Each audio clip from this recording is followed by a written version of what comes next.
Hey everyone, welcome back to our channel. Today, we're tackling a topic that's super important for expectant parents. How to check cervical dilation at home.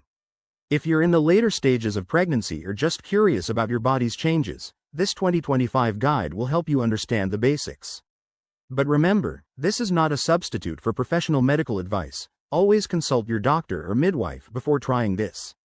First things first, why check dilation at home? It can give you a sense of labor progress, help you prepare mentally, and potentially reduce unnecessary trips to the hospital. However, accuracy isn't guaranteed without training, so use this as a learning tool. Let's dive into the steps. Start with hygiene.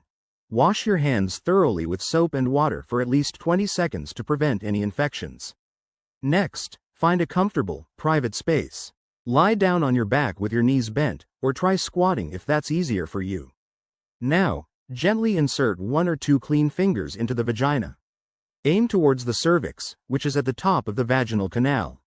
The cervix feels like the tip of your nose when it's not dilated, but as labor approaches, it softens and opens up.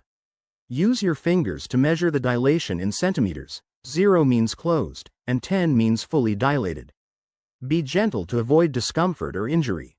If you feel any pain, uncertainty, or signs of infection like unusual discharge, stop immediately and contact your healthcare provider. This method works best around 37 weeks or later, but it's not foolproof. In summary, checking dilation at home can empower you during pregnancy, but it's crucial to prioritize safety and accuracy. If you're unsure, join a prenatal class or use apps for better tracking. Thanks for watching. Hit that like button if this helped, and subscribe for more pregnancy tips. See you next time. Word count: 345.